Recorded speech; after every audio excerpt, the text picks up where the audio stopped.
I'm Richard Dodd, and you're listening to the Ecology Academy podcast.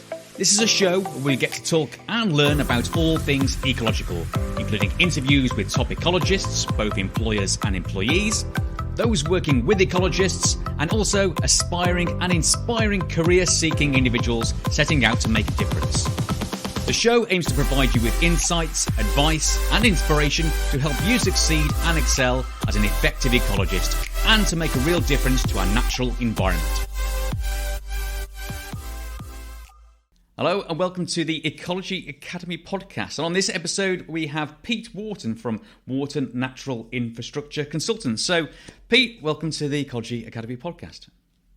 Thanks for having me, Richard. Good to see you. Yeah, and yourself. We've had a little bit of a chat, pre-recording warm-up. So I think it's going to be an interesting conversation. So it should be good. It should be good, yeah, it should be good. So on this episode, we're going to be talking about, I suppose, business owners. You know, we're both business owners and what it takes to actually run a business, challenges, you know, the good stuff, the bad stuff. But before we start that, let's start with yourself. So, you know, in your own words, introduce yourself and also about your company.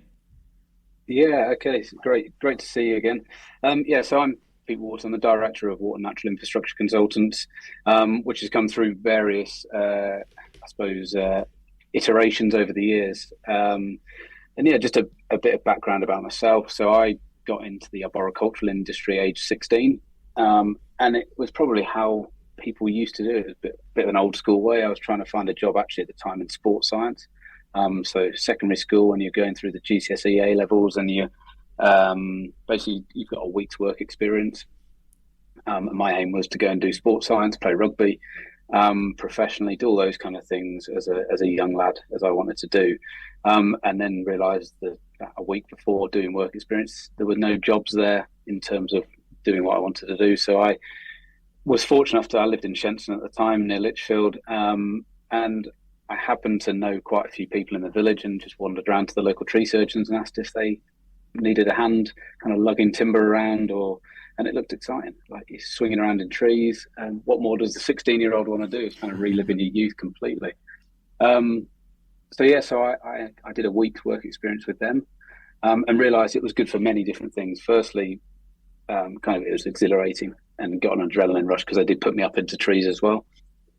Secondly, it was fantastic for rugby training and fitness, because back in those days, like, health and safety was probably a little bit less. So actually it was like a competition who could carry the biggest logs up the gardens and things like that.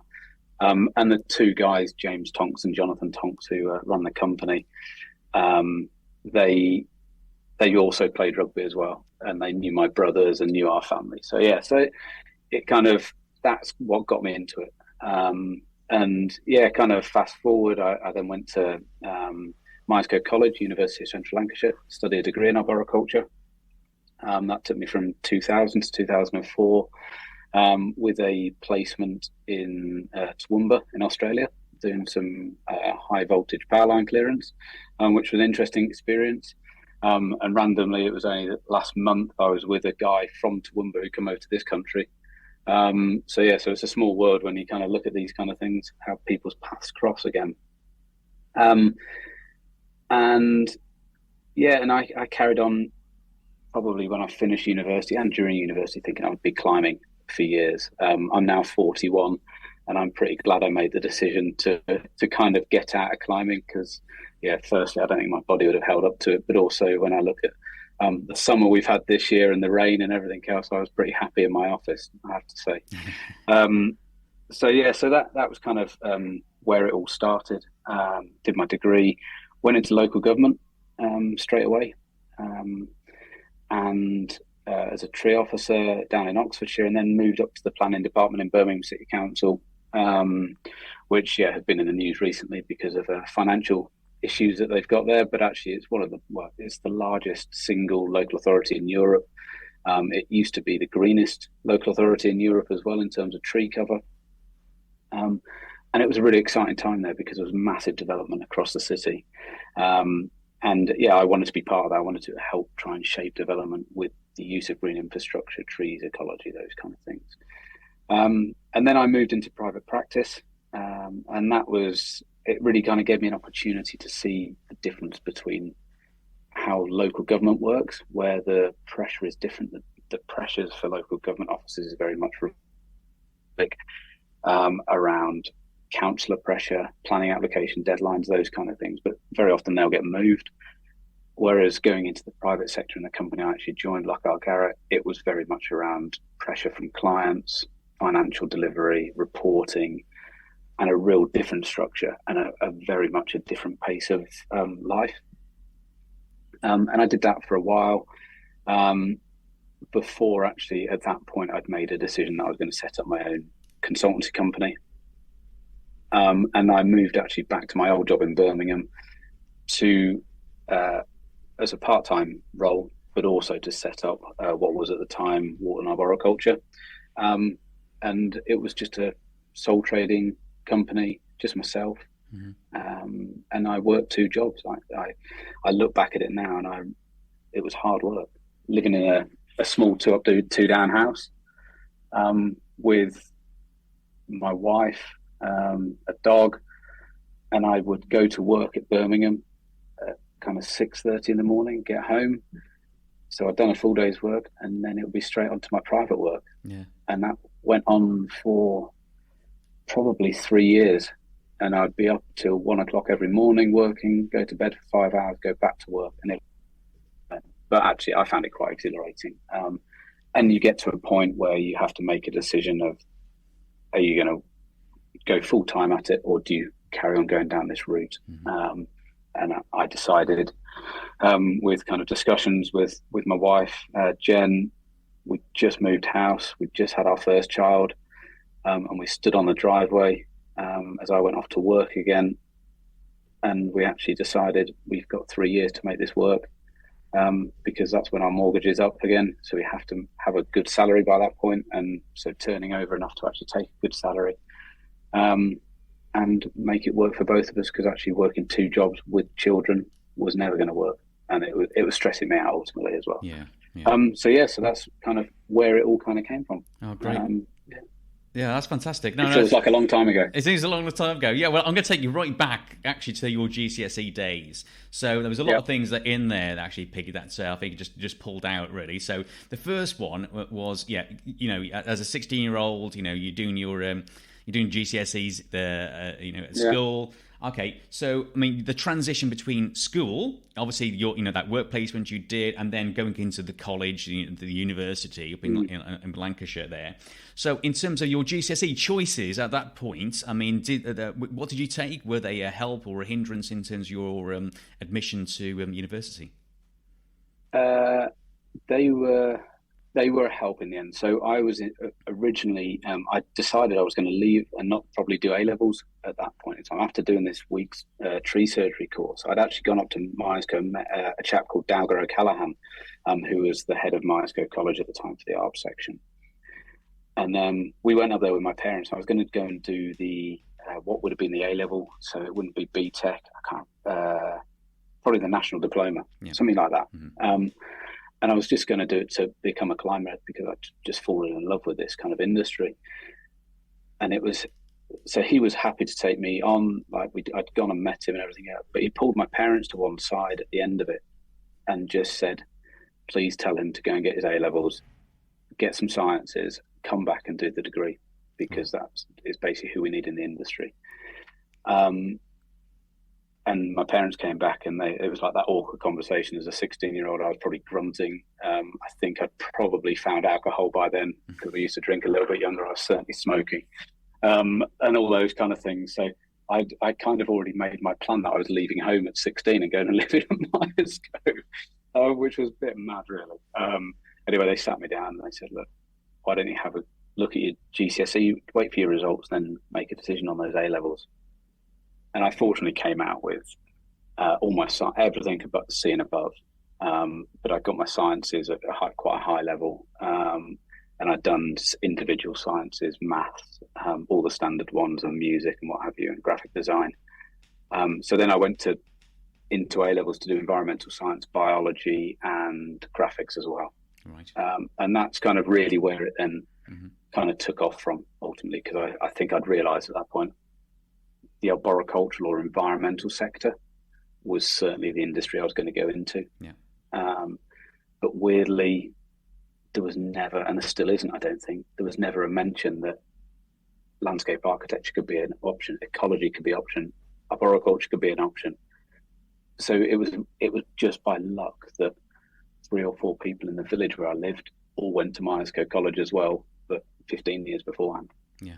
Yeah, I think it's sometimes it does come down to that. That's say the comprehensive system. I don't know if you went to comprehensive, but it can it obviously can be a good thing. Can be it depends upon the school you go to. So it's a little bit of luck in that aspect. But in terms of obviously creating your own luck, obviously the opportunities within your village, the people you knew, your contacts. Then so. You've gone to college. You got those A levels. Got up to university. What degree was it? You did, Pete? So it was just arboricultural, BSc honours in arboriculture.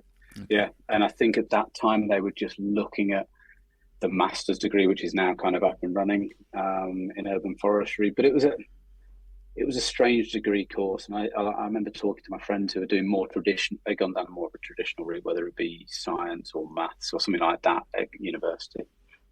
And when I was saying to them I was on a course doing a degree, but I was still doing tree climb. I've been taught how to tree climb. Mm-hmm. They were like, "Is that really where you're going to be going after doing a degree?" So it was an interesting one, and I think actually, it worked for me in terms of that rural nature of the campus, like being left alone and those kind of things. So it worked, and I think it's improved since. And I now go back up to Myerscough and do some kind of guest lecturing and go and talk to the students, just try and work out where they're going to go in the industry, what are the opportunities, because there's tenfold more opportunities now than what there was when I came into the industry. Okay, so that's great. So in terms of then, you moved on from the university, then you got your degree, going into employment. You say so. You said you went to Australia and then to Birmingham. Is that correct? I went to Australia just as part of the degree course. It was like a placement year, so that was all kind of set up and sorted out by the university. And then I went after finishing the university. It was actually at the time when Trees and Towns 2, which was Dr. Mark Johnson's publication, it was a second version of it, was kind of underway. So I helped with the surveying of that. So I did a lot of the kind of legwork on the surveys for that particular publication. And then a job came up in Oxfordshire County Council at the time. And I was born in Oxford, and actually it was quite nice going back to the city kind of where I was born and spend some time there because it's an absolutely fantastic place. And I went into I was the first tree officer for the county council, and 2 of us joined on the same day. And I'm still in contact with those people. So it's like a small, we've all gone our separate ways, but we're all still in contact. We meet each other quite regularly. And actually my lad Herbie, he's also called his lad Herbie. And we meet each other now on the rugby pitch every Sunday morning because they also live in Stratford again. So so it all kind of comes back around, doesn't it? Excellent. So I went straight into local government. Right. So in terms of then, as say, local governments, then into the private sector there. So looking at the moving from GCSE A level, degree course into employment, the skills that I suppose you've acquired over those years. What do you see or believe to be the most important skills you've learned over that course of your life so far, or that time, should I say? Confidence in your own ability, pushing yourself out of what would be your comfort zone. A huge thing, because, and I'm sure I speak to people regularly now. And the big thing that they're getting faced with is they've got the qualification for a job, but the big thing is experience. Yeah. So it's actually how are you interpreting your experience and how are you putting that over to the employee, or the employer, because actually it's very difficult on a piece of paper to do that. Yeah. Because very often you've got like a set criteria, and it's really interesting. Like we at Wharton now very much will employ based on kind of personality, on their skills, kind of communication, those kind of things. And communication is critical as well. And it was something that I learned from quite a young age, because I think I got my first job when I was 13, so I was actually having to communicate with people all the time then. So I was quite happy doing it. So I think it's kind of that comfort zone, push yourself out of your comfort zone all the time, achieve something, celebrate it, but then move on to the next thing, really. Okay, you mentioned there about, say, one of the, say, skill, which I think it is a skill. Confidence is a skill. You can grow confidence and then, adapt to it, and increase it. So in terms of your confidence and your ability then, and you mentioned also about that, I suppose if I summarised it a little bit, it was resilience, shall we say? Yeah. So how did you build up your confidence? Was it something that actually, you deliberately decided to do, or was it something that, has just sort of drifted into your mindset, really? I think it's probably a bit of both, in all honesty. It kind of, from a young age, I've been involved in a lot of different things in terms of clubs. I've never had a problem talking to people, listening to people, and just kind of going through that process. And it was something that was instilled into me as a kid, to actually, I suppose it's respect. It's kind of all those different little things that actually formulate you when you're a young person. And then reading is not my strong point. So I'm dyslexic. So reading is a real struggle for me. I can read music, I can do numbers, but reading words is very difficult. So I listen to a lot of audiobooks, but I suppose a lot of people that I socialise with, and I've still got all my schoolmates, we still go out together. And actually, so it's also those people who you socialise with. So, and I was socialising a lot with tree surgeons as well, in the industry, and just kind of keeping your ear to the ground ultimately. So then you've got a good rounded knowledge of different things. And I think specifically, like, one of my favourite parts of interviewing people is to try and find out, well, what do they know about the wider industry? How can they see it developing? So actually kind of having some thoughts on that, and not being worried about providing an opinion or a thought on something. There's nothing worse than being sat there in silence otherwise. No, indeed. I think one word what's coming across P here is that obviously your sense of curiosity. So it's like you're trying to find what's the worst can happen, what's the best can happen, what the challenges, but equally so, just the love of learning, whether that be in whatever format it is. That seems to come across there.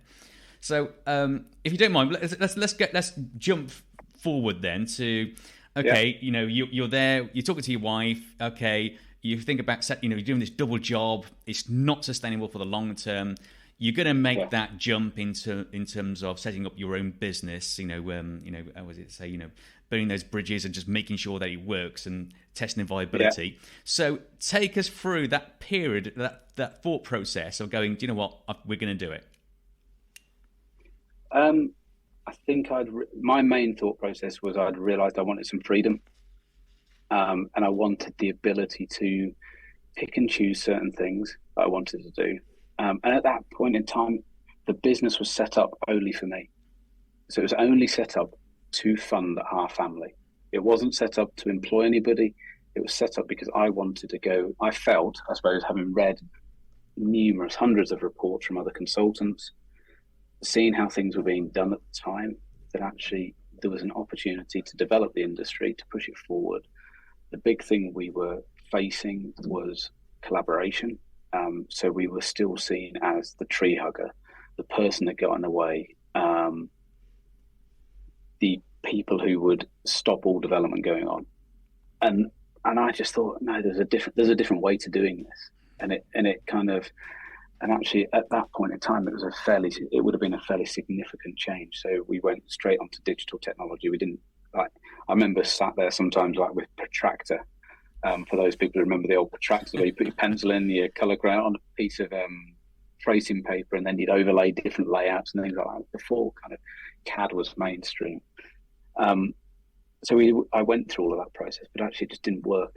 And I wanted to break down these barriers of actually, I want to work with architects, planning consultants to achieve something that we're all happy with, not to be an afterthought.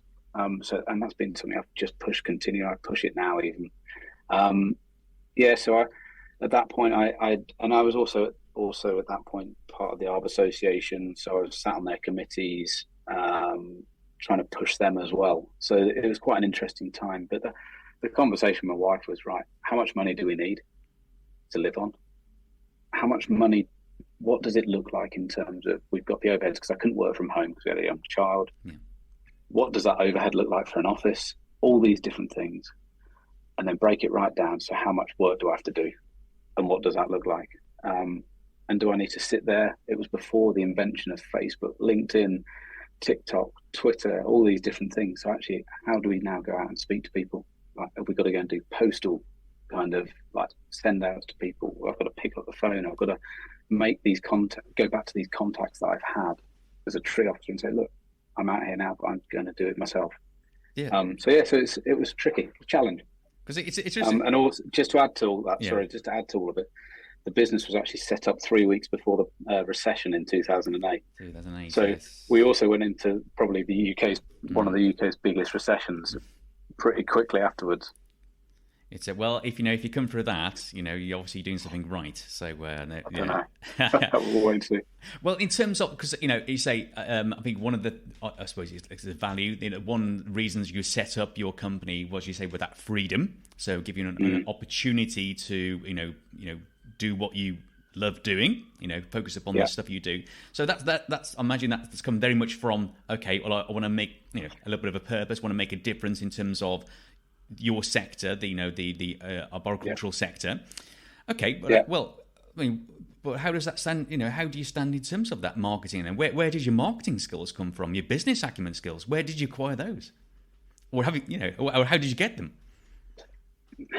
See, I question whether I have them now or whether I have them. I think it's something if you're passionate about something and you want to do something, you don't just sit there. There's basically two kind of types of people, aren't there? There's the valley people and the mountain people, as I look at it. And this isn't my analogy at all. It was something that I heard. I was at a presentation with a chap called Frank Dix, who he was basically Eddie Jones's right-hand man and leadership person for the 2019 Rugby World Cup. Yeah. But he's also now, I think he's one of the heads of World Athletics. He's kind of one of these people like Clive Woodward, like David Brailsford, those kind of people. Anyway, and the analogy is really, you've got the valley people, which kind of like just stay there. They want to just plateau. They're quite happy doing that stuff, and give them a piece of work, they'll do the next piece of work, etc.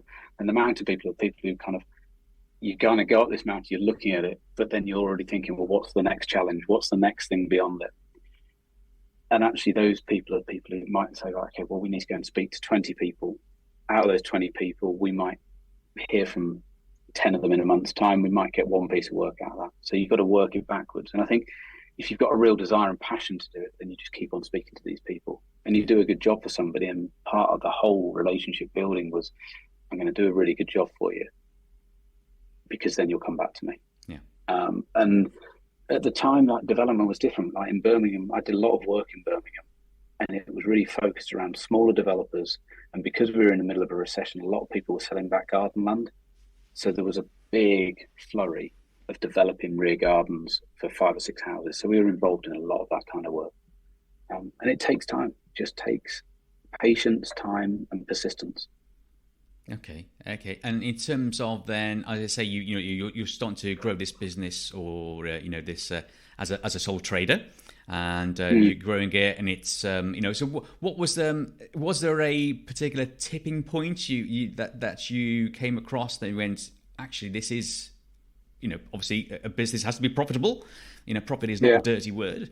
So in terms of, it becomes a profitable enterprise there. So when did you realize then that actually, that actually I'm going to take this to the next level and become, I imagine, a limited company? It was fairly quick that I decided to go into the limited company, based on the fact that it would I didn't want to be responsible or everything held against our house and family and everything like that. So it was a fairly quick decision just to go into being a limited company. And it was not as easy as what it is now, but it was a fairly simple process. Company secretary, which happened to be my wife, and me as a kind of the director of the company. And what it did at that time was also open up the avenue that you could take. At the time when the business was set up, probably similar to yours, was you could take a really good dividend. It was very tax efficient, all of these different things. So you're kind of learning all these little kind of nuances all the way through. And this was all new stuff for me. So it went fairly quickly to that. And then I suppose the next went, how many years? I think Sebastian joined me probably in 2014. So I'd done quite a few years on my own. Yeah. And you get to these like little tipping points, like you start paying yourself a good salary, everything else. You've got the freedom, but you're still going back and working 60, 70 hours a week. So actually at some point there's a tipping point of actually saying, well, can we bring somebody in? And it was kind of all of these things very much by fate. Sebastian had written to me asking if I had some part-time work because he needed a day out of his college course every week. And then he came in and he joined me, and that was great. And it worked well. And it was a tipping point because we were getting so much work in and we were getting some bigger project work in that actually we needed that person just in the background doing other work as well. Yeah. And that was a more, so your first employee was another arboricultural consultant. Is that right? Yeah, it was very much, he was a student placement to start off with. Yeah. And he stayed with me for up until just after the pandemic. So 2021, I think he left. It might have been 2020, but he stayed with me for those years and developed into a really proficient consultant. Very, very good. Very kind of focused on the job in hand, which was great. And it was nice to see somebody develop. Indeed, yeah. No, I think it's one of the rewarding parts of what we do, I think. But in terms of, okay, so, you've grown the company, say you've gone through that recession in 2008. Yeah. In terms of, I suppose, we're looking at this from like a business owner's point of view, clearly, and in terms of the mindset of a business owner, because you obviously there's plenty of freelance arborists, arboriculturists, and ecologists and landscape architects, of course, out there. So why did you, I mean, it's a question to myself as well, really, but, why did you choose to go down the, employer route rather than the freelance? Because both give you freedom, don't they? They do. It was more that I suppose my ultimate goal was to create a really kind of collaborative kind of identity that people wanted to come into, and it wasn't just people to employ people, but and at that point there was never a real growth plan, but I wanted other companies to know they could come to us and they were going to get a similar service of, we're not tree huggers, we're not we want to do it the right way, but we want to also advise you and we want to be part of that kind of whole design team process. And I was really focused on that, and so it had to be, at that point you could only do it, and also certain companies will only employ or work with people where they've got a couple of people working with them. They can rely on capacity, they can rely on knowledge, all those kind of things. And I think I realized fairly quickly that once you start letting somebody down or a client down, it's very difficult then to rebuild the relationship. So actually, as a sole trader or as a freelancer, I was getting asked to do surveys for other consultants, or I'd be asked to do them for like individuals, and I wasn't really getting, I suppose, job satisfaction for looking at Mrs. Smith's side extension. Like, I'd seen 100 of them. I didn't want to be doing that. I wanted to have influence on much bigger scale projects, and I think you struggle to do that when you're on your own. So I think at that time it was just the right time to actually bring somebody in. We were under quite a lot of pressure, but so it's an interesting one. And again, like at that point in time, also I didn't really, I suppose you're winging it a little bit in terms of business skills and all those kind of things. And it goes back to, I think it's the E-Myth book where they're talking about kind of technicians up to entrepreneur and then beyond it, and you're kind of like performing three roles throughout it, and you're trying to keep everybody happy. You're trying to do the finance, you're trying to do the technical work, you're trying to do marketing, and you just spread yourself too thin. And you realize at that point, actually, to be able to compete in the market, you've got to change what you're doing. I think there's a lot of skills that as business owners that we, as I say, either have naturally, shall we say? I mean, say natural. It could have been influenced from childhood, and the environment around you, of course. But so you say about the curiosity and the ability to speak to other people, communicate, have that confidence, which puts you in good stead.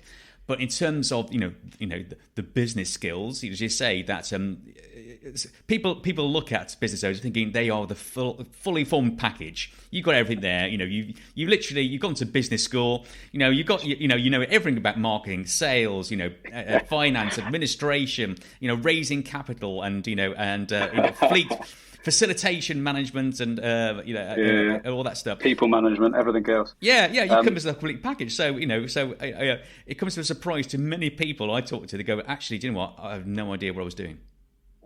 I reckon you could speak to 99% of business owners, and actually they've probably come from doing a very technical job that they love doing. Yeah.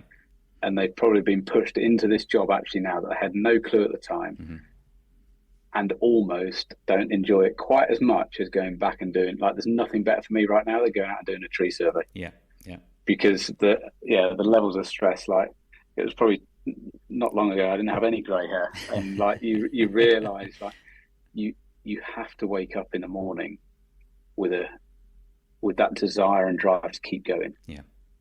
Through thick and thin, and what it is, you've got to keep going. And I think that's the tricky bit. But I think, people do look at it and think, oh, they must have done all these different courses and everything else. I have, as with everything. I've had rugby coaches, I've had triathlon coach, I've got a business coach, because I'm the first to accept I don't know everything about business. I do it how I want to do it, and also those values that were instilled. I come from a Quaker background, so it's very fair. And actually, so I try and instill all of those values into what I do. And I think that's a part of it as well, is that, and we don't sit on a pedestal or anything else like that. We're just trying to achieve an end goal and bring everybody with us. Yeah. I think that's I think it's one of those things that we develop as we go along in terms of why we're doing it, a sense of purpose, and I think that has to be strong in order for us to actually achieve that, ourselves. Okay, so in terms of then you're growing the company. Okay, you're acquiring these skills. You're learning from mistakes, and you're getting some good wins there. Now, I'll say, I mean, we'll go on to some of the skills you need as a business owner, in terms of that. But you're growing a company, so take me through to now. You've grown from that, that one employee. When did you decide, actually, do you know what, I need to get maybe someone in finance, admin in, and then grow the team in order to what it looks like today? Yeah, so it's interesting actually. So I came from another company where I had basically a PA. And I don't think at that point in time, I didn't appreciate her at all. I didn't realise how much she actually did for me and everything was hand drawn. So I'd like go onto site, be chucking it down rain, and I'd give her a soggy piece of paper, and she would like say, "Oh, I'll type that up for you," and it would just be done, and it would be done there for me. And I just didn't appreciate it. So I was trying to do everything myself, as we do, like trying to keep costs down, trying to increase profit, everything else. And so it was probably when we got to perhaps a team of four, perhaps five of us, I suddenly thought, you know what, I need some assistance here on the phones, just somebody to help orchestrate things a little bit, and do I suppose if you're in rugby, it'd be like the backroom staff, who are actually as important as those people who are going out, whether it be that they're organising surveys, whether it be they're fielding some of those calls, like somebody's peed off with you basically, and they want to understand, or they want a project update, or it might be just the very little things of, like, in the office, for example, we've always had an office because I just don't work particularly well at home. Just like making a cup of tea and coffee, or they can see your chips are down and they just kind of like, they'll just do something nice for you. Like they might get you a cake, or they might just say, right, can I just help you with these things? It's so important.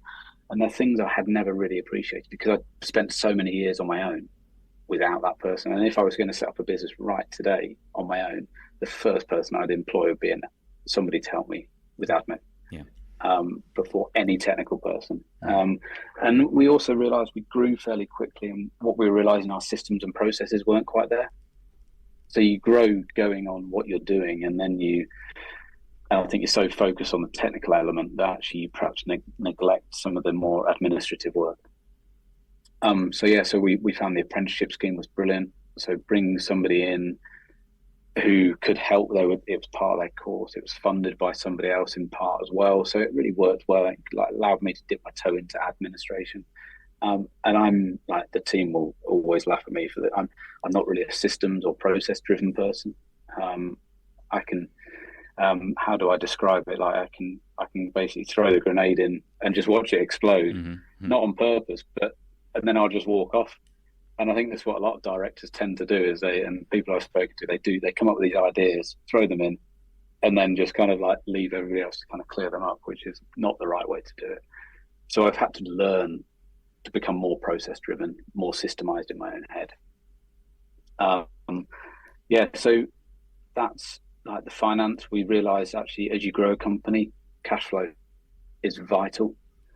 So having somebody else chasing up those invoices, it can get very personal if you're chasing invoices yourself. Yeah. You feel like, oh, what have I done wrong? Why aren't you paying me for what I've done? So bringing somebody in to do that has been really good. And then you just kind of grow, and it's then listening to your team as well.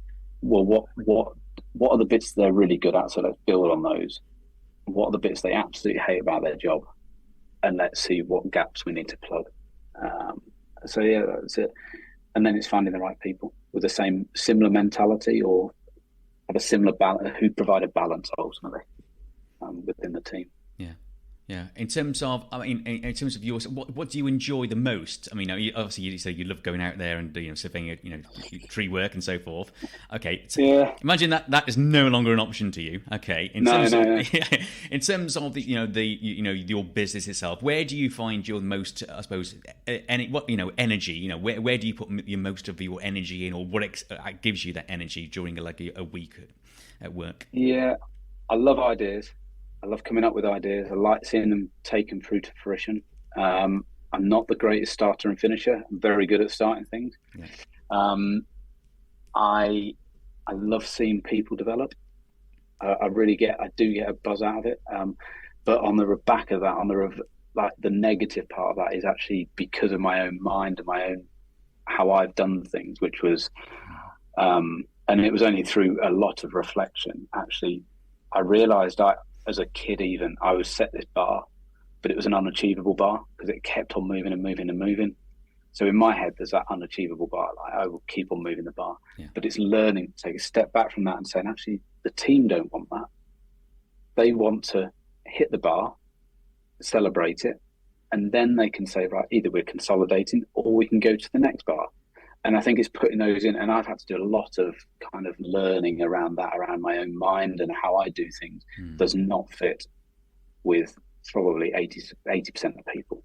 And you'll probably find that with yourself. I know with other business owners, they're exactly the same. It's the drive is why you do it. Yeah. But actually other people just want consistency. They want to know what they're doing. So I love watching people develop, and like as much as I've seen people develop, and then it seems to be a bit of a theme sometimes, and you might see it yourself. You help develop these people, and then they go and set up their own business. And there's two ways of looking at that. Either you can look at it and say, I'm really peed off about that, or actually, there is a little bit of frustration to start with, but actually then you think, well, they've learned all that because they've come and worked here, and we've given them the confidence, perhaps. So I think it's a really difficult one, but I do enjoy the people side of things and communicating with people. And then, I'm sure you will have done this as well. Like we disc profile, and we've done a big workshop as a company on it. So doing these kind of psychometric texts to understand more about each other and understand the best way to communicate with people to get the best out of them, and also if there has to be a difficult conversation, of actually how we can address it in the best way so it's a positive outcome for everybody. And that's been quite interesting. And I think interesting, I've done a few of these different profile testing, but my natural state actually is to be introverted and be on my own. So actually, and it might be the same for a lot of people actually, before I even walk into the office, I kind of stand there for 5 seconds at the door. If I know there's going to be loads of people, I have to take a big breath and just be like, yes, you can do this. And you can go and put that front, and then you come back out into your normal state again. So it's quite a challenge. I think it is, yeah, and I think that's it. It is a battle daily, sometimes, and that's go mention that that disc profiling, for instance. That I think we've done it historically. I've got a few issues with it with myself, really. That's what about your own profile? No, about how it's used. How it's used, really. Yeah. So I can see that it can help. You can say that most people perceive business owners or directors to be fiery red. They're straight, forthright. Get the action, get it done now. Don't pest me, get on with it. Things. So most people see it like that, and when they come across someone who is more yellow. Or maybe not yellow. I suppose yellowy green, which is like caring about people. Also, the social, that social side of things. Getting people motivated. They come go, well, why? That's not a leader. And you can have, as we know, you can be a leader in all those different areas. You can be an introvert, you can be an extrovert. You can be highly technical. You can be extremely bubbly. And all of these people can be leaders of companies and or managers, obviously. And it's an interesting one, that actually is, because I've done it for a few years and I've watched things just change. And actually, what I've realised with age is that I'm actually far more balanced. Yes, yeah. So I'm far and the people I remember Graham Garrett, who was my first director. He was a leader, but he was really level-headed. And actually, I really appreciated that levelness. Like nothing was going to fluster him, and that's what you want to be, like this, like somebody who's not going to be flustered by these things, who can calm things down when needed, but also can have the excitement as well when needed. So I think it's a challenge, and none of these things are perfect. No. I think that's it. I mean, people look up to yourself, as the leader of a company. You are a leader, as in for obviously guidance, inspiration, and I suppose an employee will perceive a leader as the ones who I say are calm under pressure, know what they're doing, can make strategic decisions, not a problem doing that at all. And yet underneath, I don't know about you, but there's a bubbling. You go, I don't know if this is right. I have no idea, but I'm going to go with it anyway. Called perturbation, isn't it? Yeah. That's it. I think we all still suffer from procrastination and that a little bit of imposter syndrome at sometimes as well. So completely. Every day of my life. That's what it's all about. Yeah. So in terms of then, so you've grown the company now. So I mean, it's not just arboriculture you're doing, isn't it now? So you are employing also other disciplines, and tell us about how that works in terms of the multi sort of disciplinary practice. Yes, so primarily we're arboriculture and ecology, and interestingly, now the revenue and the size of the ecology team has overtaken the arboricultural team, and that's no great surprise. But there's so much change going on in the ecology world; it's exciting, loads of opportunity. And then we kind of have close relationships with other consultancies as well for landscape, where we work closely with Mood Landscape.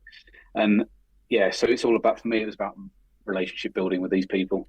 We want to focus, one of my key focuses has always been through employment is we don't want to be those people who just continue to say no, get in the way. You've got to find ideas around it, solutions around it, to actually, you might just think out slightly differently or slightly outside the box to come up with that final idea, but also have the ability to, what we don't want is people feeling that they've got to bend over backwards for these people. You've got to do what's right, but it's about how you get to that marker. And that very much for me was about having people who want to integrate within these other teams. To break down those barriers. So it's been, that's kind of one of the big drivers for me, is have those people who want to do it. And I don't know about you, but I found within the arb world and the ecology world, people come into the industry because they're really passionate about it. So there is a natural kind of affiliation to the natural environment, and they don't want to see it lost. None of us want to see it lost or degraded away. But there's a balance between having to do what we do from a professional perspective and also enjoying what's around us. So I think there is a balancing act. I don't think you see that for industries so much. I don't know, I've got two brothers, one's a lawyer, one's an actress. And I think if I ask them why they do their jobs, it's probably for the pound signs at the end of the month. Yeah. As much as anything else. I don't know. They might love doing what they do, but I know they get paid an awful lot of money as well, which helps. And I think actually when you look at our industry, it's full of really great, knowledgeable people. And sometimes it's tailoring that passion to reality, because other people don't perhaps want to see it quite in the same way as you. Yeah, we talked about this prior to coming on, in terms of the recording itself. But we talked about recruitment, the challenges we're having at the moment within our sector, and you mentioned there about some people see dollar signs, pound signs themselves, and not many of us with all that. But it seems to be changing in terms of. Let's go through your challenges in terms of recruitment. Then you obviously you love people management there, but how difficult is the landscape there for recruitment at the moment? The single biggest challenge the industry faces right now, and that's not only I think that's across basically every sector. And the reason being, well, I think there's a number of factors to this. Firstly, we're not seeing still, even like 20 years on of being in the industry, getting into schools to get the next crop of people kind of coming through and realizing that there is an industry there. Like I'm in a fortunate position where my daughter is at a school where they actually do an architectural degree, an architectural GCSE, which she's actually taken. But they also, within that, they have like, these are the jobs you could go and get. Well, there's no mention of environmental architecture, there's no mention of landscape architecture, ecology, environmental stuff, like all these things. I've had a chat with them and just said, look, I'll come into school and I'll have a chat with the pupils about it. But they're the people who we're leaving, whatever damage we do, we're leaving it for them. So we need them to be knowledgeable and coming through and wanting to see it as an industry. There seems to be, and this is a kind of a very wide view, there is a bit of a skill shortage moving from consultant to senior level and senior to principal. I think I can probably say this because I'm not an ecologist, so I'm looking at it from a slightly different angle. There's a lot of fear in the industry of failure. There's a lot of fear around getting things wrong and being hauled over the coals by various institutes and what have you. There's a fear about making a mistake and the impact that could have. And I think that fear actually quashes growth. So I think there's a few elements there. I also feel that within the sector itself, there's a lot of people have been drawn to financial stability, and I'm not surprised. Like since 2020, like all we've seen is increasing cost of living, everything else. Like money is going to be a key driver for people. Whatever anybody says, money is going to be a key driver. If you want to have a family, if you want to have a house, put food on your table, sometimes money is going to be the underpinning part of that. So when you've got these big kind of like infrastructure projects just absorbing people and on an inflated salary because they just need bodies on the ground, that doesn't matter about the cost, what you're actually doing is you're not teaching them, the people coming through, but they also have an over-exaggerated worth in terms of the financial value because they've been on a good kind of remuneration. Yeah. And actually, they'll come into companies like yours and mine or any other kind of smaller practice and want that same salary. But actually, there's a high potential they'll have done one thing as an assistant. They will have gone out and surveyed newts, bats. They will have potentially never written a report. They will have potentially never had any client-facing experience. And actually, that's really difficult then to say to somebody, well, we've got to bring you back and then build up again because our structure is different. So I think it's really difficult. And I've got no answer to recruitment. We've been recruiting now for 12, 18 months, and we are struggling. And I don't think we're a particularly bad company to come and work with. We're fair, we pay reasonably well, just like every other. There's like brackets that everybody's using. We've got relatively good employee benefits. We listen to our team. That's another key factor. We want to listen. Okay, yeah, there is stress at this time of year, as you all know, with ecology, based on the fact it comes to the end of the survey season, so the chips are down a little bit. But I just don't think there's enough drivers behind it all. And then the other thing I think that probably COVID contributed to was a lot of people just going freelance. Yeah.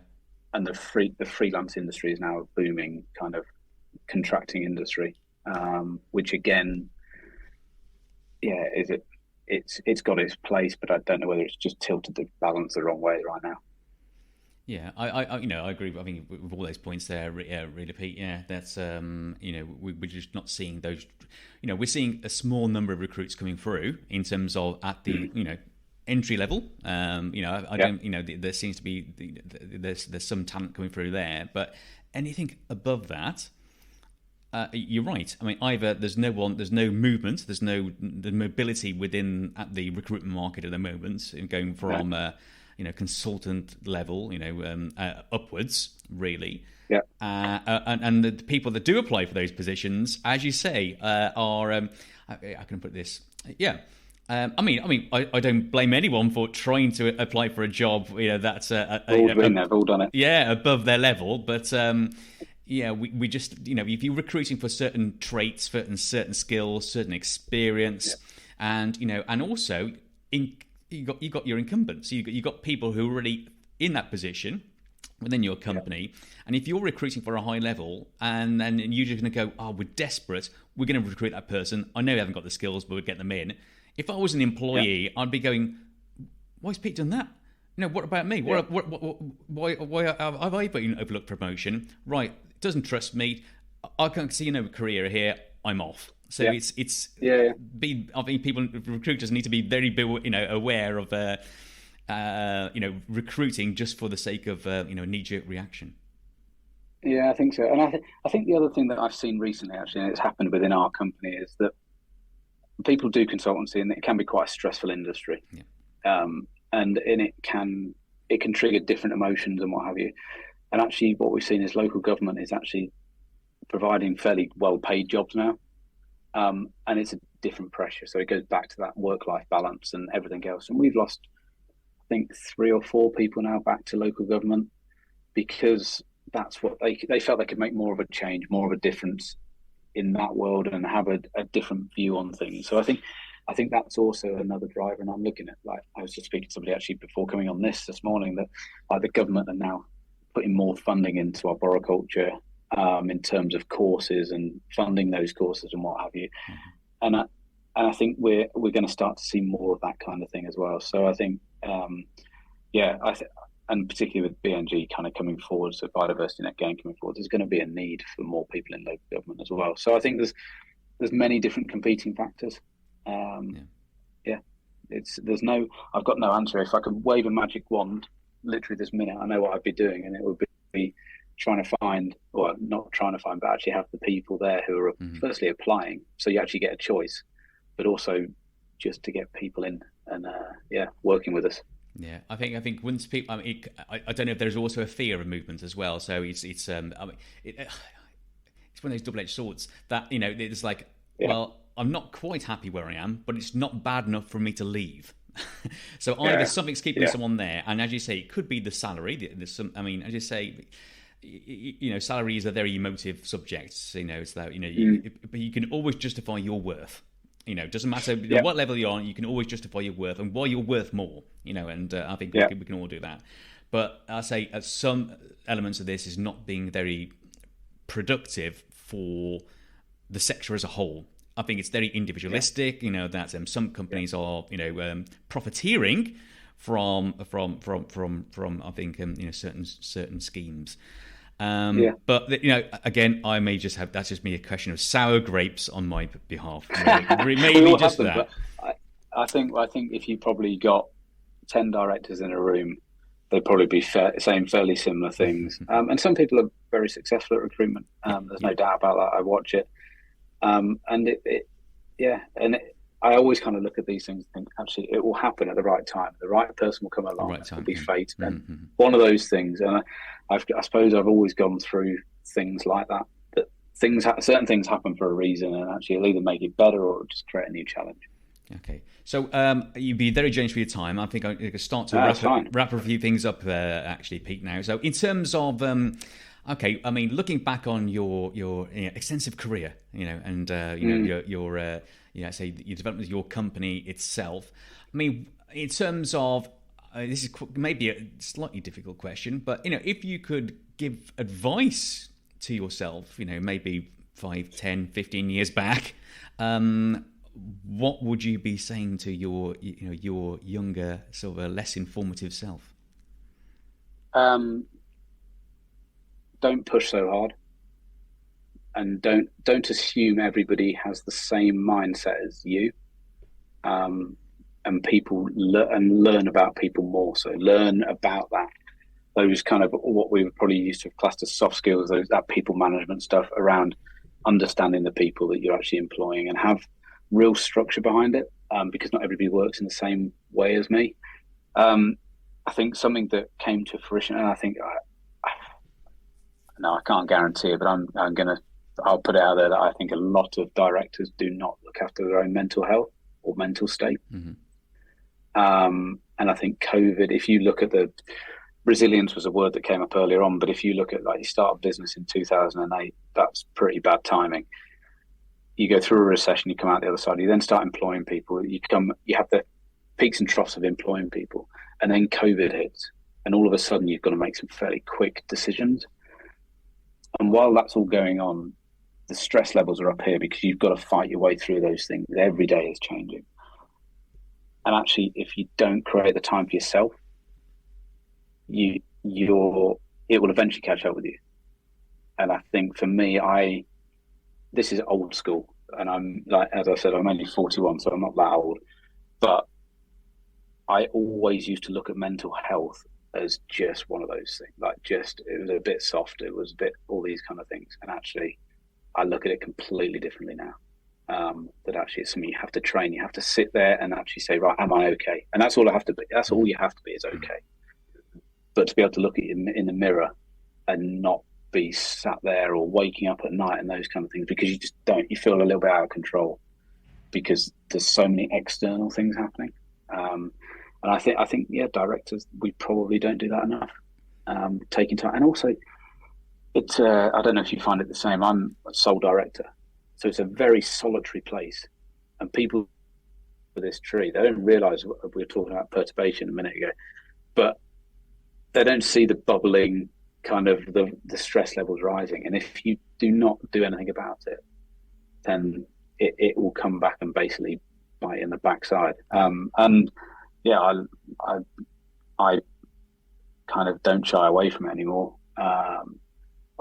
This summer has been that low point when I realised actually you've got to look after yourself a bit better, and that's not only a good thing to look back at, but it also helps the family because you miss things for the family and all those kind of things. So I think actually, the one thing is actually speak to people. I think it would be really useful for kind of, and I know we have forums and what have you, but actually if you've got 10 directors in a room, once a quarter, and just basically we're able to air frustrate you. I think you probably find similar kind of things. Actually, you probably learn and grow out of that as well. So I think, and don't be scared of it. And also, I think the other thing was I was very much a perfectionist in my younger kind of life, and that was drilled into me. I think I'd probably put that hindrance onto other people. And I think probably realizing that it's not going to be perfect, and actually don't strive for perfection because you're only going to fail, is actually not a bad way of looking at things, because the stress levels of trying to get perfection is pretty difficult. And so I think it's those difficult conversations around it, and also a bit of soul searching around what happened as a child, all those kind of things. That's what builds us as people. So I think there's quite a few things there, but mental health for me is probably the single biggest thing that I neglected until it was almost too late. And I think everybody, if every director looked at themselves in the mirror right now and said, what have we just been through in the last 3 years? Have we done okay? You'd probably turn around and say, yeah, do you know what? done all right. The industry's growing. We're hopefully growing as people. And actually, let's now come together and move it forward.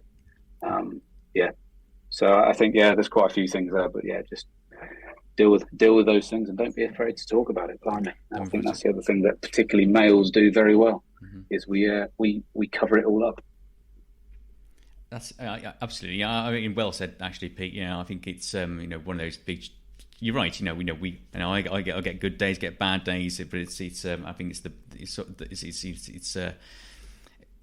you do need someone to talk to, whether that be your partner at home, but equally so, sometimes that may not be an option. As in, I don't want to burden that person with my. Or again, this emotion, this feeling that I don't want to bother someone. And actually, you do need to bother someone, and I say, I mean, it's your outlet, whether that be your partner, whether it be, as you mentioned before, a business coach, some sort of some sort of counsellor. You call them business coaches, but they're counsellors as well. They're counsellors, they are, yeah. And I think interesting. The other part of it is being slightly vulnerable and discussing it with your team as well. I shied away from this because the team will look at a director, they're invincible. They've got a shield around them. They will not quiver in anything. And some people will be like that. And I have full admiration for those people. But actually, I think if you can communicate really well with your team about what you're going through as well, that actually the relationships start to build, then the trust builds, because they don't just see it as this like stone wall kind of thing. So I think there's so many different things around all that. So for me, it's now I don't really have a problem talking about these things, either on kind of podcasts like this or to other people, and trying to help other people, like so they're aware as well that these things happen. Good stuff. Well, Pete, it's been a pleasure talking to you, and I do apologise if we have to cut it off at some point. We can carry on the conversation after this, but maybe we do set up that group, and for directors, business owners, and so forth to come along to and just vent, talk about things, and make the world a better place for at least an hour. At least an hour. The air might be blue, but we can at least. I think it would show everybody they're not actually on their own on this journey. We're on a similar journey. Just kind of have those conversations. But people might want to do it, people might not want to do it. But the option's there. Fantastic. Well, Pete, thank you so much for joining me today on the Ecology Academy podcast. It's been an absolute pleasure. Thank you for having me on. If you enjoy our show and want to help, then please click on the subscribe button and rate us on your favourite podcast player, as that's how you can inspire ecologists in the making, help retain great talent, and provide insights of our industry to a much wider audience of why ecology really does matter. Thank you. And remember, learning is a lifelong endeavour, so stay curious, be adventurous, and build bridges for others to cross.